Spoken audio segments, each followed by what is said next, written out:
तो as a fresher या जो कोई भी अपना करियर अभी स्टार्ट कर रहा है उसके लिए थोड़ा सा चैलेंजिंग हो जाता है कम टाइम में सीनियर रोल पे प्रमोट होना। बट टेंशन लेने की कोई बात नहीं है, तुम्हारा भाई आ गया है कुछ special tried and tested 9 skills लेके, जिनकी मदद से आपका प्रमोशन होने का चांसेस 300% से इंक्रीज हो सकता है। तो सारी की सारी पैसा वसूल एडवाइस है। चलिए फटाफट पेंडोरा बॉक्स ओपन करते हैं और इनको देखते हैं। सबसे पहला है यार, बी डिपेंडेबल।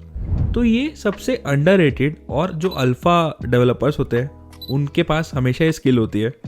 वो सबसे ज़्यादा डिपेंडेबल होते हैं, चाहे वो कोई बग सॉल्व कराना हो, चाहे वो कोई टास्क कंप्लीट कराना हो, चाहे किसी को गाइड करना हो, या फिर मल्टीपल टीम्स के बीच में कम्युनिकेट करा के काम पूरा कराना हो। उनकी डिपेंडेंसी ऐसे होती है कि जैसे कि आपके कोड बेस में आपके पैकेजेस की डिपेंडेंसी होती है। और ऐसी फीलिंग होती है उनके साथ कि यार मान लो इनके पास कोई टास्क आ गया ना, तो वो तो कंप्लीट हो ही जाएगा बिना किसी दिक्कत के। जो भी अप्स एंड डाउन्स आएंगे ये हैंडल कर लेंगे और उसको कंप्लीट करवा देंगे। दूसरा मैं बोलूँगा बी क्यूरियस एंड प्रोएक्टिव।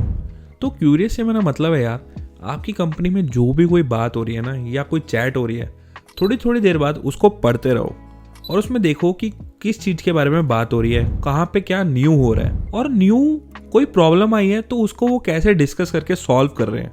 और अगर उन्होंने सॉल्व करा है ना, तो उसके नंबर्स देखो कि यार वो सॉल्व करने के बाद किस वे में क्या बेस्ट सॉल्यूशन उन्होंने जो ट्राई करा वो वर्क करा है, जिससे आपकी नॉलेज बढ़ेगी और इंटरेस्ट भी। और प्रोएक्टिव से मेरा मतलब है कि आपकी कंपनी में देखते रहो या कि कोई भी न्यू बग आ रहा है ना, तो सबसे पहले आप खुद अपने लेवल पे चेक करो कि बग क्यों आ रहा है, और चेक करके अगर आप फिक्स कर सकते हो तो आप फटाफट उसके चेंजेस करके टेस्टर को दे दो, भाई ये ले मैंने फिक्स कर दिया, चेक कर ले।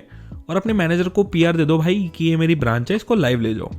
अदरवाइज आप नहीं खुद कर सकते अभी, तो आपकी जो नॉलेज है ना कि भाई इस वजह से ये इशू हो रहा है, तो ये आप एक उस डेवलपर को बता दो जो उस बग को फिक्स करने वाला है। इससे क्या होगा, आप उस इन्वॉल्व हो जाओगे उस कन्वर्सेशन में, और आपके उसका जो भी अपडेट्स रहेंगे या टेस्टिंग रहेगी वो आपको पता होती रहेगी। अगर वो आपने खुद सॉल्व कर दिया तो बग का जो फिक्स है वो आपके नाम पे चढ़ी गया।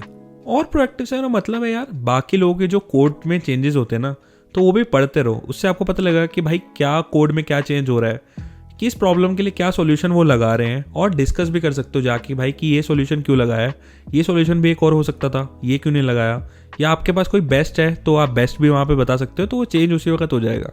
और धीरे धीरे लोगों को आदत पड़ जाएगी कि भाई हाँ इसको नॉलेज है, हर चीज़ जो है इसके थ्रू अगर डाउट आ रहा है तो इससे डिस्कस कर लो। तीसरा मैं बोलूँगा master a particular front end framework. तो यार मास्टर करने का मतलब ये नहीं है कि आप अगर कोड लिख पा रहे हो तो ठीक है, उसका मतलब ये है आपको फ्रेमवर्क इतने अच्छे से अंदर बाहर से आना चाहिए कि भाई आपको अगली बार कुछ भी न्यू बनाना या गाइड करना ना, आपको डॉक्यूमेंटेशन देखने की जरूरत ना पड़े। जो जो फंक्शन है, मेथड है, वो सब आपको याद होने चाहिए, आपको सीधा कोड कर पाओ, इतने अच्छे से आपको फ्रेमवर्क आना चाहिए।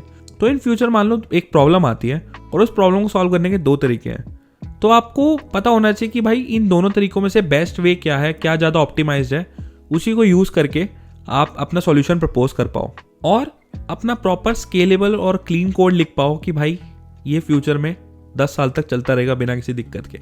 फोर्थ में बोलूँगा लर्न डिज़ाइन प्रिंसिपल्स। तो ये भी ना यार एक अंडररेटेड स्किल है फ्रंट एंड डेवलपर्स की, क्योंकि यूजुअली उनको ना डिज़ाइन को कन्वर्ट करना होता है कोड में, तो इतना उनको डिज़ाइन के बारे में सोचना नहीं पड़ता। बट मैं आपको ये नहीं कह रहा कि भाई फुल फ्लेज डिज़ाइनर बन जाओ, बट आपको बेसिक पता होना चाहिए कि आपकी कंपनी में जो डिज़ाइन है उसका क्या थीम होती है, क्या फॉन्ट्स यूज़ होते हैं, क्या क्या कलर कोड यूज़ होते हैं, कितने कलर वेरिएशन हो सकते हैं एक चीज़ के, क्या क्या स्पेसिंग में जो है 4 के मल्टीपल में चलती है, 3 के मल्टीपल में चलती है, या फिर जो भी आपका लेआउट वगैरह चलता है वो आपको एग्जैक्ट आइडिया होना चाहिए। इससे क्या होगा ना कि आपको कल को मान लो आपको एक आइडिया आया, आपको प्रपोज करना है प्रोडक्ट को कि ठीक है भाई मैं ये चेंज करवाना चाहता हूँ और ये मैं खुद ही डिज़ाइन करके ले आया हूँ। या फिर कल को आपको एक न्यू फीचर बनाना है या प्रोडक्ट में थोड़ा सा चेंजेस करने हैं ना, तो आपको डिज़ाइनर की ज़रूरत नहीं पड़ेगी, आप खुद ही कर पाओगे और वो मस्त लगेगा। इससे क्या होता है ना कि अगर कोई चीज़ डिज़ाइनर के पास जाती है ना, तो भाई वो उससे 2-3 हफ्ते तो लगते हैं डिज़ाइन के थ्रू आने में, तो उससे ये 2-3 हफ्ते का टाइम आपका बच जाएगा और आपका जो काम है बहुत तेज़ी से होने लगेगा। और इवन क्या होगा कि कल को अगर मान लो कुछ एक्सपेरिमेंट करना होगा ना किसी को, तो वो आपके पास आएंगे भाई गाइडेंस लेने कि आप क्योंकि इसको बहुत फास्ट वे में कर सकते हो। और प्रोडक्ट कंपनीज़ को जो फास्ट वे में और स्पीड और ब्यूटी के साथ काम हो पाए ना, उनको वो चीज़ बहुत पसंद आती है। तो अगर ये स्किल आपके पास है तो सीनियर्स आपको भाई मेडल तो दे ही देंगे। फिफ्थ में बोलूँगा always keep improving your code base और कीप इंस्टॉलिंग द अपडेट्स जो आपके पैकेजेस के लिए मार्केट में है। तो सीनियर फोक्स को ना यार एक डर होता है कि अगर कोई चीज़ चल रही है ना सही से, उसको चलने दो, उसको मत छेड़ो। बट अगर आप वो अल्फा टेकी हो ना, जिसको चुल होती है कि भाई अपडेट आ गया तो ट्राई करो उन्होंने क्या चेंज करा, तो एक्स्ट्रा माइल जाओ, वो चेंज को ट्राई करो और देखो कि उसकी वजह से क्या चेंज आ रहा है आपके कोड में। तो एक तो एडवांटेज उससे होगा कि यार आपकी नॉलेज बढ़ेगी कि क्या क्या चेंजेस आए हैं।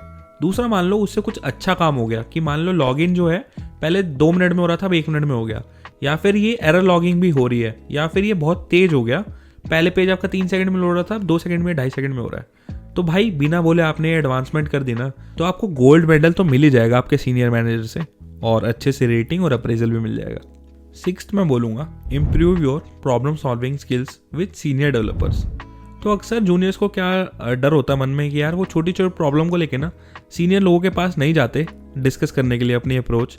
तो इससे क्या होता है कि जो आपके माइंड में जो आपने एज केसेस सोचे होते हैं ना, आप वो एज केसेस कवर नहीं कर पाते जो आपको समझ ही नहीं आ रहा। जैसे कि स्केलेबिलिटी हो गई, ऑप्टिमाइजेशन हो गए, या फिर आप हार्ड कोड कर रहे हो, या फिर ये अच्छे से एग्जैक्ट ऑप्टिमाइज वे नहीं है, या फिर आप अलग ही चीज पे डिपेंडेंसी लगा रहे हो जिसकी जरूरत ही नहीं है। तो इससे क्या होता है ना, लॉन्ग टर्म में जो आपकी प्रॉब्लम सॉल्विंग स्किल होती है ना, वो कम होती जाती है, क्योंकि आप डिस्कस ही नहीं कर रहे, तो वो एनहेंस नहीं होती। ये गलतियां होती रहती हैं रिपीट पे।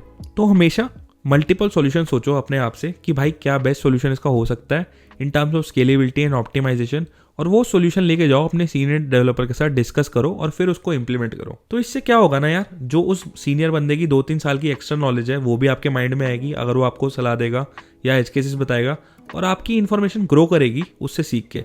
अगर आप चाहो तो अपने जूनियर से भी लर्न कर सकते हो, उनके साथ भी अप्रोच डिस्कस कर सकते हो, और उनको भी बोलो कि आप उनकी जो प्रॉब्लम है वो मेरे से डिस्कस करो। तो कनेक्शन भी बढ़ेगा बॉस, और नॉलेज भी बढ़ेगी सबकी। तो 7th में बोलूँगा, get familiar with back and technologies. तो यहाँ पे ना कंफ्यूज मत होना कि मैं आपको कह रहा हूँ कि यार बैक एंड आना चाहिए। मैं बस ये कह रहा हूँ आपको बैक एंड का थोड़ा बहुत आइडिया होना चाहिए कि भाई कितने सर्वर हैं, कैसे डाटा बैकअप हो रहा है, कौन से सर्वर से रिक्वेस्ट आगे कहाँ जा रही है, कौन सी लेयर की सिक्योरिटी लगी हुई है, कैसे ऑथेंटिकेशन हो रहा है, कहाँ पे सेशन मेंटेन हो रहा है। ये सब बेसिक नॉलेज आपको होनी चाहिए। तो इससे आप कोई भी न्यू टास्क करोगे ना, तो आप पहले ही पता लगा पाओगे कि यार ठीक है, बैकएंड वाले बैकएंड में ये चीज़ें कर रहे होंगे। तो इससे आपकी बैकएंड नॉलेज भी बढ़ेगी फ्यूचर में, कि आर्किटेक्चर तो आपको बनाना आ ही जाएगा। और दूसरा, आप बेटर प्लान कर पाओगे कि ठीक है यार, ये बैकएंड वाले करेंगे तो 2-3 दिन लग ही जाएंगे ये चीज़ करने में, तो मैं 2-3 दिन कुछ और कर लेता हूँ, इसको मैं बाद में पिक कर लूँगा। तो आप बेटर प्लान कर पाओगे। और जैसे कि मैंने अपनी फ्रंट एंड वर्सेस बैकएंड की वीडियो में कहा है कि ये फ्रंट एंड बैकएंड अकेले नहीं टिक सकते, लॉन्ग टर्म में आपको दोनों करने ही पड़ेंगे। इसको डिटेल में समझने के लिए आप ये वीडियो बाद में देख सकते हैं, बट अभी के लिए आगे बढ़ते हैं। 8th में बोलूँगा, practice your communication skills very well. तो एज अ सीनियर डेवलपर ना यार, आपको बहुत सारे लोगों से बात करनी होती है। आपको कस्टमर से बात करनी होगी, आपको स्टेक होल्डर से बात करनी होगी, आपको प्रोडक्ट मैनेजर से बात करनी होगी, आपको डिफरेंट टीम के कोडर से बात करनी होगी। तो जितना आपका कम्युनिकेशन अच्छा होगा ना, उतनी जल्दी आप काम करा के प्रमोट हो सकते हैं, क्योंकि आपको अलग अलग टीमों के बीच में बात करानी पड़ेगी, और जो रिक्वायरमेंट वगैरह वो पहले कन्वे करनी पड़ेगी, और उनसे टाइम पे चीज़ें लेनी पड़ेंगी। तो उसके लिए प्रॉपर आपको कम्युनिकेशन चाहिए, रिटन भी और वर्बल भी। तो उसमें आप जितना एफिशिएंट होंगे उतना आपका फायदा है। Last but not the least, 9th advice में बोलूँगा कि ओपन सोर्स में हमेशा कॉन्ट्रीब्यूट करिए। उससे क्या होता है ना यार, कि जो ओपन सोर्स में जो फ्री की बेस्ट आर्किटेक्चर होता है, बेस्ट कोडिंग प्रैक्टिसेस होती है ना, वो आप सीखते हैं। उसमें मल्टीपल डेवलपर्स फॉरेन के साथ नेटवर्किंग बढ़ती है, और आप कोड करना सीखते हैं कि भाई बेस्ट वे क्या है, बेस्ट टेस्ट केसेस कैसे लिखते हैं, बेस्ट कमेंट्स कैसे लिखते हैं, बेस्ट रीयूजेबल कोड कैसे लिखते हैं, वो सब भी आप सीख पाते हैं। उससे आपकी नॉलेज भी बढ़ती है, आपकी गिटहब प्रोफाइल भी बढ़ती है, और आपकी रिकॉग्निशन भी बढ़ती है। इन फ्यूचर अगर आप कहीं और कंपनी में अपनी गिटहब प्रोफाइल दिखाते हैं तो आपको फ़ायदा ही करेगी। और डेफिनेटली वो बेस्ट प्रैक्टिस जो आपने वहाँ सीखी आप अपने कोड में भी लगाएंगे, तो आपका मैनेजर भी आपको ब्राउनी पॉइंट से देगा। तो देखो यार, सीनियर रोल पे प्रमोट होने के लिए ना 2 चीज़ों की ज़रूरत होती है। एक होती है आपकी टेक्निकल स्किल्स, दूसरी होती है आपकी सॉफ्ट स्किल्स। तो दोनों का बैलेंस बना के रखना पड़ता है, एक से ही काम नहीं चलेगा। तो हार्डवर्क और डेडिकेशन के साथ ना आप इजीली 6 महीने से लेकर 1 साल में प्रमोट हो सकते हैं, जाके आपको 2 साल लगेंगे अगर आपने मेरी 9 एडवाइसेस फॉलो करी और इम्प्लीमेंट करी। तो आई होप ये वीडियो आपको अच्छी लगी हो। ऐसे ही काम की नॉलेज और काम की स्किल लेने के लिए मेरे चैनल को सब्सक्राइब करिए, और वीडियो को लाइक करके और कमेंट करके ज़रूर बताना कि कैसी लगी, और मुझे अपनी एडवाइस देना। अगला टॉपिक भी आप कमेंट में बता सकते हैं कि उस पर क्या वीडियो बनाऊँ। Thank you very much for watching.